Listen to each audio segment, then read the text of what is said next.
Bonjour, bienvenue dans l'émission Éclairage que j'ai le plaisir de vous présenter avec Alain Juillet, président d'honneur du Club des directeurs de sécurité des entreprises et ancien haut responsable à l'intelligence économique auprès du Premier ministre. Sont avec nous aujourd'hui pour débattre, d'une part, Gilles Rémy, président directeur général de Sifal Group, qui est la plus ancienne et la plus importante société de commerce et de services opérant en Russie et en Asie centrale et caspienne. Et puis Arnaud Dubien, directeur de l'Observatoire franco-russe. Rappelons les faits qui sont à l'origine de notre émission d'aujourd'hui, la Russie, ennemie ou partenaire. Alors depuis plusieurs mois, le président Macron appelle à une évolution des relations avec la Russie. Récemment, dans un journal anglais, il a expliqué que la Russie avait 3 possibilités stratégiques: se développer toute seule, ce qui serait très difficile, s'allier avec la Chine, mais le déséquilibre entre les deux pays sera trop fort, ou construire un partenariat avec l'Europe qui est à terme le plus raisonnable. Bien entendu, cette position est loin d'être du goût de tout le monde en France, chez nos partenaires européens et bien sûr chez nos alliés américains. Accompagnés des 2 experts indiscutables de cette partie du monde, nous avons voulu essayer d'y voir plus clair.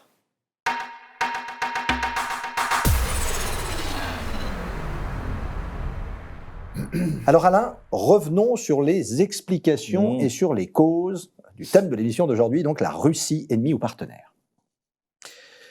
En définitive, on voit déjà qu'il y a une incompréhension visible et une méfiance entre les deux parties, c'est-à-dire entre les Occidentaux et les Russes.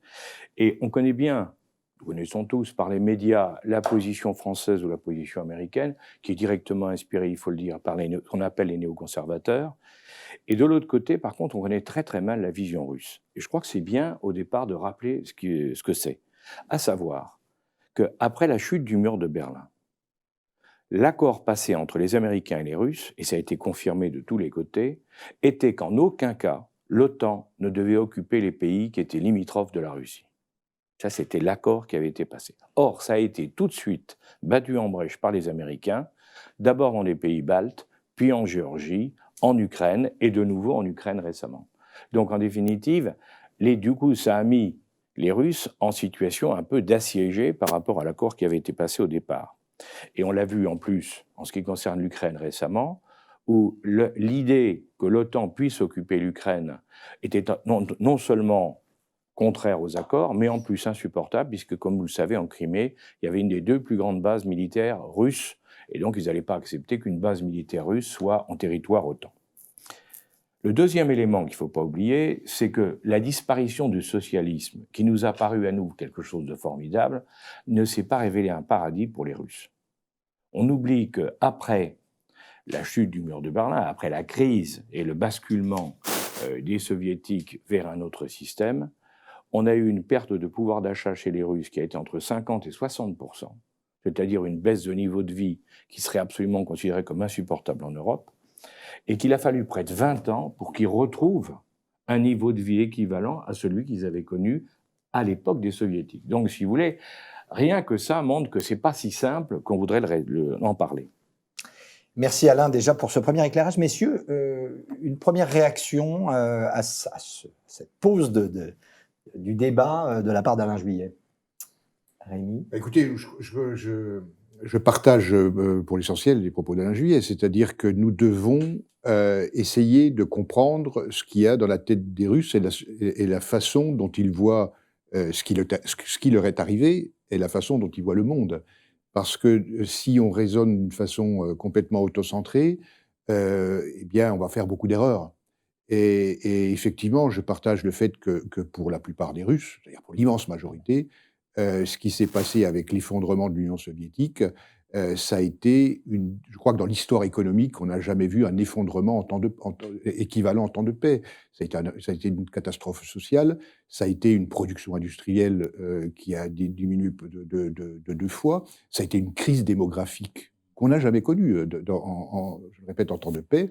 Et donc, effectivement, les années 90 ne sont des années joyeuses que pour un certain nombre d'intellectuels et puis des hommes d'affaires qui ont pu effectivement profiter du chaos de l'époque de Yeltsin. Mais la Russie s'est reconstruite à partir de 2000 avec l'arrivée de Poutine. Oui, d'ailleurs, pour ajouter un point sur ce qui vient d'être mentionné, il faut voir qu'en plus, à l'époque du basculement, je dirais, de la Russie, on a assisté à la prise du pouvoir par des mafieux de tous ordres, des voyous de tous ordres, et là encore, il a fallu plus de 20 ans pour que le régime arrive à remplacer les mafieux progressivement par des gens des services de renseignement. Alors il y a encore un autre phénomène qui se passe. Mais c'était quand même autre chose, c'était quand même nettement mieux, parce qu'au moins ils étaient honnêtes. Arnaud Dubien, sur cet énoncé des faits. La Russie et l'Occident, c'est une longue histoire de côté russe en tout cas, de fascination, de complexe, d'infériorité, parfois de supériorité. Que la France, dans l'histoire, a pu faire entendre une voix un peu particulière. Là aussi, on peut remonter assez loin. On peut remonter à une période plus récente, je pense à la présidence Chirac et même Sarkozy sous certains aspects. Il faut souligner qu'il y a un grand rendez-vous manqué en 89-90. La réunification du continent, qui était l'enjeu finalement, a été manquée. Gorbatchev et Mitterrand avaient une vision plutôt juste des choses, il faut le dire. L'histoire a pris un autre cours, en particulier du fait de la position américaine, mais pas seulement, aussi de la volonté de certains États concernés. Et on ne peut pas balayer d'un revers de la main la volonté des États concernés. Il y a eu effectivement cette erreur cruciale qu'avait d'ailleurs pointé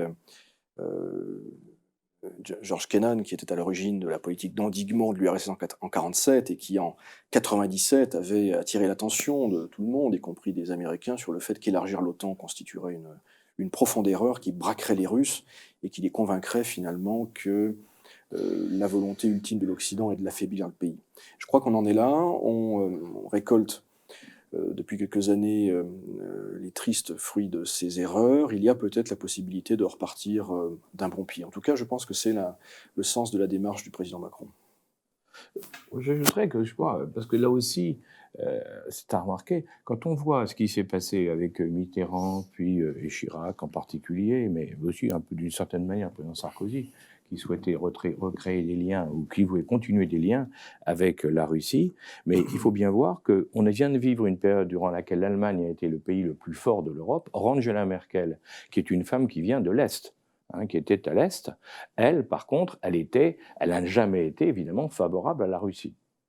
Et elle a tout fait pour mettre la main sur les pays du nord de l'Europe, mais de garder la Russie très loin. Donc, si vous sûr, même quand les Européens du Sud étaient plutôt enclins à créer des relations avec le Nord, et avec en particulier Poutine à partir de 2000, puisque le président Poutine souhaitait un rapprochement avec l'Europe, tout a été fait pour l'empêcher.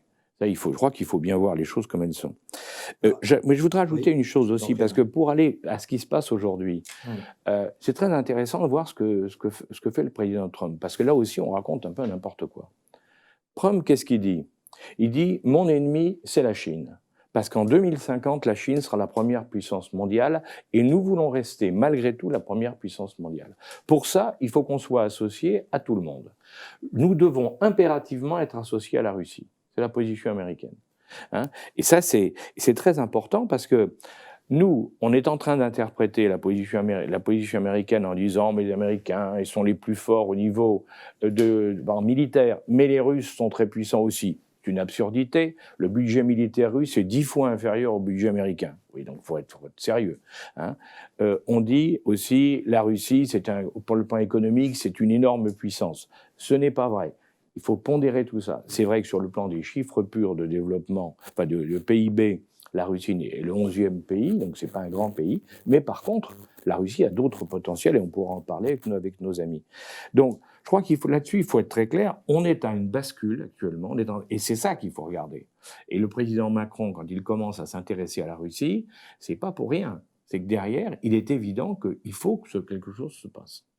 Alors justement, je voulais vous faire rebondir, Monsieur Dubien, sur le président Macron, son intérêt pour la Russie. Alain vient de le rappeler également. Il y a quand même eu, au moment de l'élection américaine, cette histoire de cyberattaque, etc., et la condamnation très claire et nette de la part de Macron.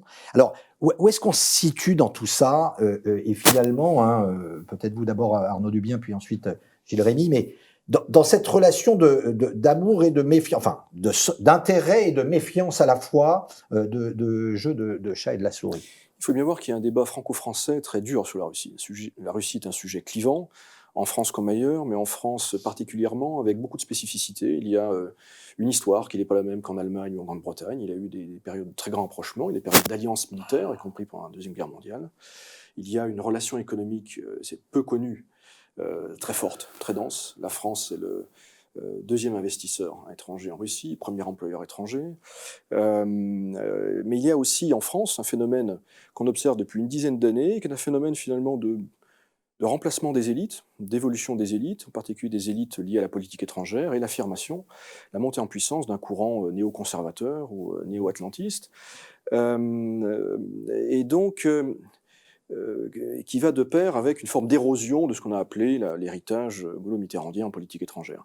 Ça a commencé sous Sarkozy, avec d'ailleurs une décision symbolique qui est celle du retour de la France dans le commandement intégré de l'OTAN, qui n'a pas été trop mal prise par les Russes. Pourquoi ? Parce qu'à l'époque, la relation bilatérale était assez forte. Et donc les Russes ont plus ou moins passé l'éponge là-dessus, considérant que finalement la France vendait aussi des Mistral et que ça s'équilibrait. Mais au moment de la présidentielle, qu'est-ce qu'on a vu ? On a vu 3 grands candidats, quand je dis grands candidats, ce sont des candidats qui ont fait à peu près 20%, qui étaient favorables à une normalisation sans condition des relations avec la Russie. Je pense à M. Fillon, M. Mélenchon, Mme Le Pen. Or, c'est le 4e qui non seulement est arrivé en tête, mais qui a été élu. Et qui était à l'époque le candidat derrière lequel se reconnaissait, à tort ou à raison, peut-être à tort finalement, ce courant néoconservateur. Or, d'emblée, Macron a surpris. Il a surpris en invitant Poutine et en prenant à contre-pied finalement les attentes de certains de ses soutiens à Versailles, vous vous en souvenez. Il ne s'agissait pas de normaliser, mais d'essayer de montrer que la France était disponible pour faire quelque chose. Les choses n'ont pas été simples parce qu'il y a eu des faits divers très malencontreux, ou des incidents très malencontreux, l'affaire Skripal, et puis des dossiers comme la Centrafrique, pour parler de l'Ukraine, qui ont empêché finalement la chose de se mettre en place. Et puis, un nouveau tournant, en tout cas pas un tournant, mais une réaffirmation de cette impulsion initiale chez Macron, je dis bien chez Macron, pas dans son entourage, contre son entourage. Et on l'a vu lors de la conférence des ambassadeurs contre sa haute administration, au Quai d'Orsay. On l'a vu donc à Brégançon et lors de la conférence des ambassadeurs le 27, quand, dans une séquence assez inédite et même assez sidérante, le président interpelle, prend un parti ses ambassadeurs qui sont devant lui en leur disant finalement « on fait une nouvelle politique russe et vous allez l'appliquer, que ça vous plaise ou non ». Oui, moi je pense qu'il y a une évolution entre le début du quinquennat et aujourd'hui, qui est marquée notamment par le discours du président de la République devant les ambassadeurs, et il y a une nouvelle politique. Et je pense que ça tient avant tout d'une forme de principe de réalité, puisque en 2 ans, le monde aussi et l'Europe a beaucoup évolué. Le président de la France, il constate que les Américains ne sont pas fiables, que l'Europe, ça ne marche pas, que l'OTAN va pas bien, et que la Chine, c'est la grande puissance de demain. Et que je pense que le président a compris que le risque, c'est que, contraint ou forcé, la Russie se rapproche de la Chine, ce qui n'est pas dans notre intérêt. Donc c'est à partir de ça. Cela étant, vous avez mentionné, je crois, l'interview du président Macron dans l'Économiste.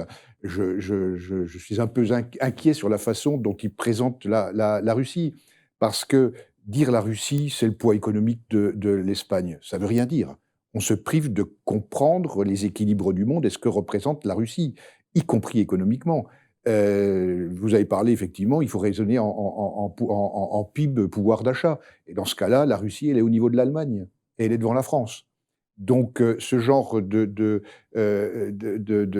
comparaisons qui sont même blessantes pour les Russes. Nous, on est passé, pour les Russes, il faut revenir à ce traumatisme. 2e puissance mondiale et un pays qui est complètement marginalisé. Aujourd'hui, la Russie, depuis 15 ans, 20 ans bientôt, a considérablement progressé.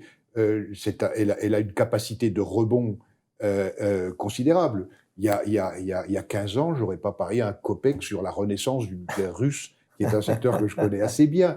Je n'aurais jamais imaginé qu'elle puisse à nouveau avoir une espèce de parité dans le domaine militaire avec des armements qui, aujourd'hui, représentent le meilleur rapport qualité-prix. Donc, il y a effectivement une forme une capacité de résilience et de rebond des Russes qui est assez unique. Et avec également, si on compare à la Chine, des insuffisances, pas suffisamment d'investissement dans les infrastructures, ce qui risque, qui, j'espère, va être très très vite corrigé, sera corrigé pour les prochaines années. Alors, 2 points là-dessus, parce que sur ce que vous venez de dire, je trouve que c'est intéressant pour nos auditeurs de savoir que nous avons la Banque mondiale, donc c'est pas suspect d'être pro-russe, la Banque mondiale, dans le classement qu'on appelle Doing Business des pays les meilleurs sur le plan économique et le plus efficace au niveau du commerce extérieur, met la Russie devant la France. Oui. Donc ça montre bien que l'image qu'on peut en avoir ici n'est pas du tout la véritable image. Mais moi, je voulais revenir justement sur le problème économique, parce que vous venez de l'évoquer. Le président Poutine, la dernière fois, en 2018, a annoncé un programme de grands projets pour relancer le développement de l'économie russe. Mais quand on regarde le détail de son projet, ça a été basé sur une inflation à 3,5% en gros. Enfin, un développement, pardon, une croissance, pas l'inflation, une croissance à 3,5%. Or, aujourd'hui, la Russie plafonne entre 1,5 et 2. Donc, une question qu'on peut se poser, c'est est-ce qu'ils vont réussir réellement à développer leur économie intérieure parce qu'ils en ont besoin? Et est-ce que, c'est une deuxième question que je voulais vous poser à tous les deux, est-ce que vous pensez que toutes les sanctions qui ont été mises contre la Russie et qui semblent aujourd'hui évoluer dans le bon sens, puisqu'il y a des choses qui s'améliorent dans tous les sens, ne serait-ce que par les prises de position de gens comme le président Macron. Est-ce que tout ça, ça va permettre à la Russie de redémarrer sur le plan économique? Encore une fois, il faut, je suis tout à fait d'accord avec Gilles Rémy, il faut poser le bon diagnostic. Je pense que les impulsions du président de la République, en particulier lors de la conférence des ambassadeurs, vont dans le bon sens. Je ne suis pas certain que le diagnostic posé soit tout à fait le bon. Sauf peut-être sur le rapprochement avec la Chine, qui a déjà commencé en réalité. C'est quelque chose qui est sous-estimé, jusqu'à une date récente en tout cas en Occident, dans la presse américaine. La relation entre la Russie et la Chine, elle a franchi des seuils ces dernières années. Dans tous les domaines, domaine militaire, domaine énergétique également. Donc pour le coup, c'est quelque chose d'important qui a été bien saisi en France. En revanche, est-ce que la Russie a 3 options exclusives finalement? Soit tomber dans l'orbite de la Chine, soit l'autarcie, soit finalement revenir au modèle des années 90, c'est-à-dire s'aligner ou adopter le modèle européen? Non. Je crois que la Russie a pour ambition d'être un pôle d'influence indépendant, à l'avenir, et de le rester, malgré des contraintes importantes, mais elle a tous les atouts pour le faire, et surtout elle a la volonté de le faire. Je crois que le concept clé pour comprendre la vision russe du monde, c'est le concept de souveraineté. La Russie veut rester souveraine, maître de ses choix, ce qui conduit d'ailleurs à certaines incompréhensions, y compris avec la France, depuis quelques années. Alors, pour ce qui est de l'économie, là aussi, la Russie, effectivement, en parité de pouvoir d'achat, est juste derrière l'Allemagne, 6e puissance mondiale, assez largement devant la France. C'est le bon ordre de grandeur, en réalité. L'économie de la Russie n'est pas en lambeaux, contrairement à ce qu'a pu dire le président Obama. Elle ne va pas très bien non plus, au sens où, à la différence des précédentes crises des années 90 ou 2009, il n'y a pas de rebond cette fois-ci. Je crois que le principal défi pour la Russie aujourd'hui, le principal risque pour son économie, ce n'est pas un effondrement, ce serait plutôt une trajectoire durablement médiocre qui l'empêche de reprendre sa marche en avant et sa modernisation.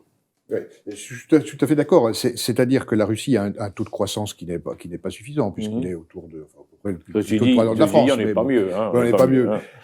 Mais elle a des potentiels de rebond que nous n'avons pas, nous, forcément. La Russie, le problème, c'est que la Russie a un gouvernement très, très, très libéral.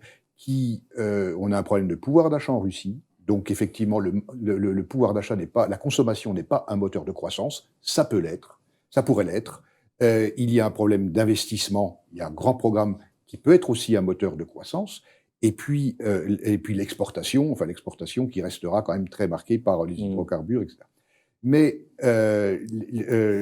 la Russie, c'est un pays qui n'a pas de dette. Et c'est pas forcément une très bonne chose, parce que la Russie pourrait effectivement... Et la Russie a des réserves considérables. 500 milliards de réserves de change, c'est-à-dire 2 ans de consommation. Un fonds souverain qui doit tourner autour de 200 milliards. Un budget qui est un budget excédentaire. Donc, les possibilités financières de financer un rebond et un redémarrage de l'économie, il existe. Il y a un gouvernement qui freine. Alors moi, je voulais vous interroger, puisqu'on parle de ça, mais revenir un tout petit peu sur l'image du président Poutine.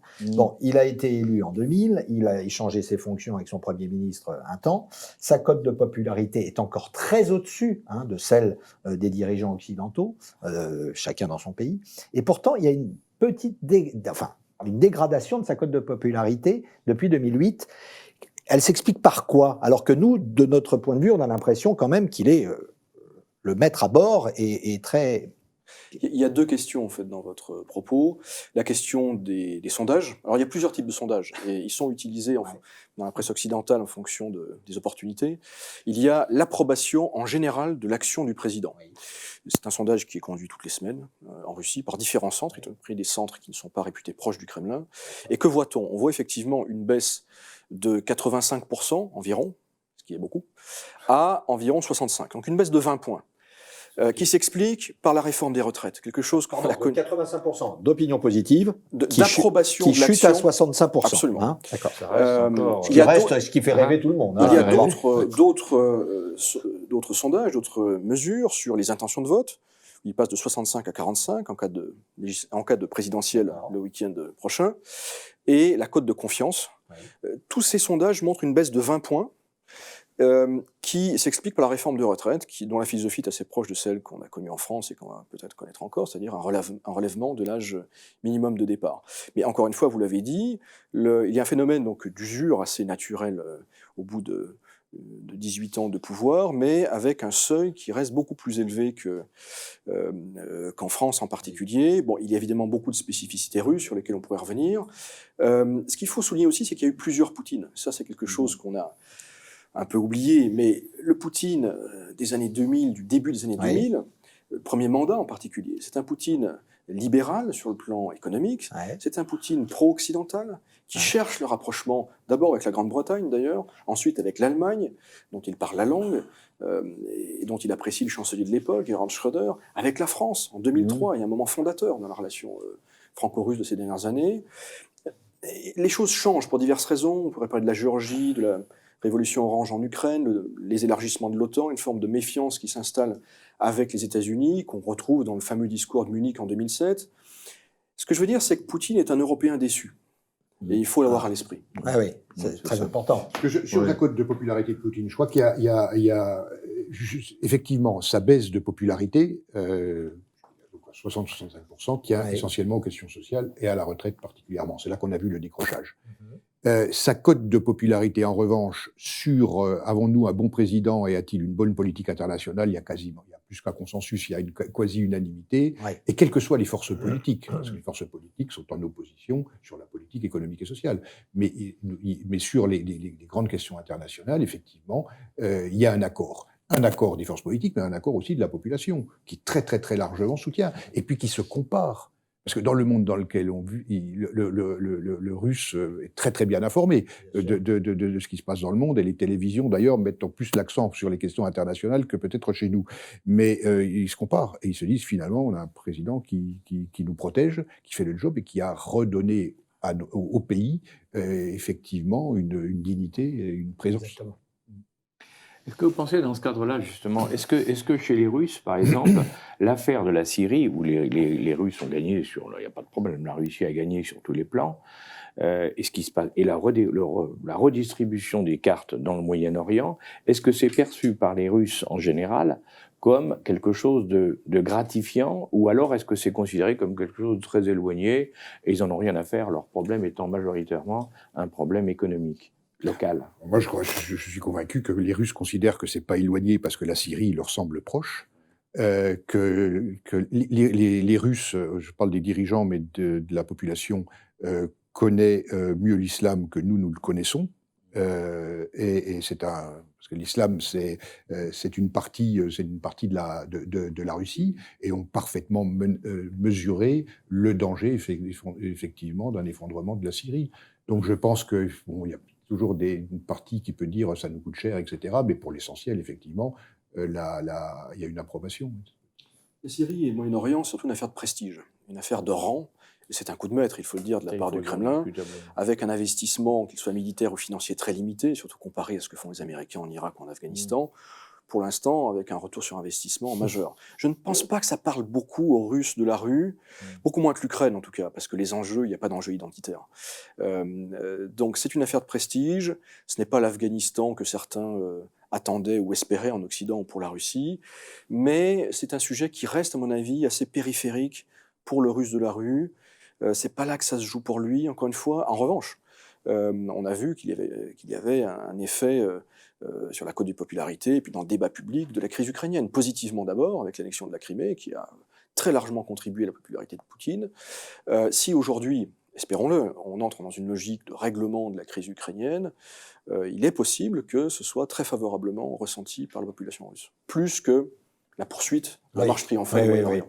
En tout cas, il semble bien en Ukraine, il y a eu un repli à la fois des forces pro-russes d'un côté et des forces ukrainiennes aussi dans la zone du Donbass. Il y a un accord qui est en train de se faire. En tout cas, visiblement entre les deux parties. Pour la première fois depuis 5 ans, avec grâce, même s'il faut rester prudent, à l'élection de M. Zelensky à Kiev, il y a un nouveau climat, très clairement. Il a été élu sur un programme de paix. Alors, on peut dire que Poroshenko aussi, et qu'il a complètement dévié vers autre chose. Mais Zelensky a un mandat fort. Il a gagné les présidentielles, législatives, pour faire la paix dans le Donbass. Pas n'importe quelle paix, mais il y a quand même une très forte demande. Côté russe, on ne sait pas très bien ce que les Russes sont prêts à faire. Il est clair qu'il va devoir des concessions de part et d'autre. Mais pour la première fois depuis 5 ans, on a des petits pas positifs de part et d'autre. Est-ce que ça va aboutir ou pas? On le saura très rapidement. On sait que la France souhaite organiser à Paris un sommet en format Normandie. Les choses ne sont pas simples. Il y a aussi un volet gazier, et puis il y a eu 13 000 morts. Mais pour la première fois depuis longtemps, il y a une note d'optimisme. Alors, avant de conclure, une dernière question à propos des attentes principales de la population russe. On dit que les droits de l'homme ne sont pas dans les 3 premières de leurs attentes et que le bien commun revient en force au détriment du libéralisme. Qu'est-ce qu'il en est à vos yeux? Je suis sûr qu'en tête des priorités des Russes, c'est la question économique et sociale, hein, c'est certain. Ça fait aucun doute. Ouais. La question des droits de l'homme, je pense que au niveau général de la population, c'est pas la priorité. Bah oui. Ouais. Et puis n'oublions pas que la Russie, je veux dire, celui qui veut s'informer, le Russe qui veut s'informer, il a Internet. Hein.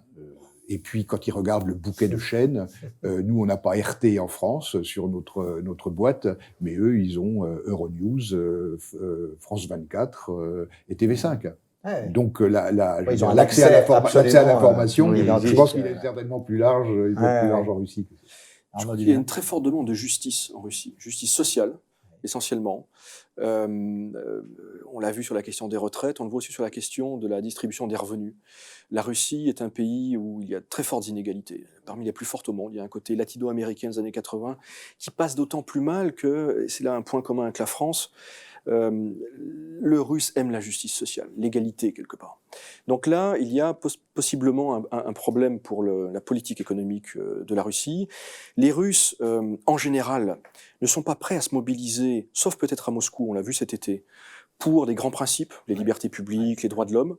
Par contre, ce que l'on voit, c'est qu'en province en particulier, il y a des gens qui sont prêts à se mobiliser sur des sujets de proximité, des sujets environnementaux, des sujets d'urbanisme, qui sont des sujets très politiques en réalité, qui rejoignent la demande de justice. Donc là, pour résumer, je dirais que la société russe est une société très complexe, qui n'est pas du tout une société endormie, mais qui ne réagit pas aux mêmes choses que chez nous. Et ni dans le même temps. Merci beaucoup, Alain. Il est temps de conclure sur ce thème. Je crois que ce qu'on peut dire en écoutant nos amis et en échangeant et en regardant ce qui se passe en Russie, c'est que d'abord, c'est sûr que pendant très longtemps, on vient de s'aligner diplomatiquement sur la position américaine, la position des néoconservateurs, et que donc ça nous a donné une image qui est visiblement fausse, erronée, ou partiellement ou totalement d'ailleurs, sur le président Poutine et sur la Russie. Parce que nous n'avons pas tous les éléments du problème, en tout cas on ne les a pas eus entre les mains pour pouvoir nous faire une opinion. Parce que si on regarde, on voit que le président Poutine a ramené la fierté à la Russie. C'est-à-dire après cette catastrophe qui a été pour le Russe, l'effondrement économique dont on a parlé tout à l'heure, eh bien, c'est lui qui a ramené la fierté, c'est lui qui a ramené un redéploiement de l'économie, et ça, c'est quelque chose de très important. D'autre part, lui, il en a tiré les conséquences aussi. Et il a été, on ne peut pas nier que l'affaire libyenne ou l'affaire des Balkans, dans lesquelles les Russes ont été humiliés, il faut bien le dire, parce qu'on n'a pas respecté nos engagements dans les deux cas de figure, hein, eh bien, a fait qu'il a traité ensuite différemment les problèmes auxquels il était confronté, comme l'Ukraine ou celui de la Syrie récemment. Parce qu'il ne faut pas oublier que tout ça, ça se tient. Hein. De ce fait-là, il est devenu incontournable. Il est redevenu une grande puissance, comme ça a été évoqué tout à l'heure. Alors, si on regarde au niveau de l'État aussi, il est certain qu'il a remis de l'ordre, parce que le système fonctionne à peu près. Nos amis l'ont dit, ça fonctionne. Ça fonctionne même plutôt bien dans certains cas, même s'il y a encore des pesanteurs et des projets à développer. Et on voit bien qu'aujourd'hui, le problème majeur qu'il a, ce n'est plus le problème international, c'est pas le problème d'image de la Russie, le problème, c'est le développement économique. Il faut qu'il arrive à moderniser son économie. Et or, on sait qu'il dépend beaucoup de la rente gazière et pétrolière, et que c'est là où ça va probablement se jouer. Or, dans cette rente gazière et pétrolière dont il a besoin pour se développer, il a besoin de l'Europe. Alors, on n'en a pas parlé, mais il y a le gas pipe, Nord Stream 2, qui va passer par la Baltique et qui va amener malheureusement en terminal en Allemagne le gaz russe pour être ensuite dispatché sur toute l'Europe. Ça va contribuer évidemment aussi à l'économie, mais ça va favoriser l'Allemagne. Donc il était assez logique, en définitive, que le président Macron, qui constate tout ça, parce que comme ça a été rappelé, il a compris ce qui se passait mieux que d'autres, prenne les choses en main et visiblement, il est en train de préparer un rapprochement avec la Russie qui est vital pour la France. Sinon, une fois de plus, ça va nous échapper au niveau des pays du Nord. Merci Alain, merci messieurs. À très bientôt pour un nouveau numéro d'éclairage, histoire d'y voir plus clair.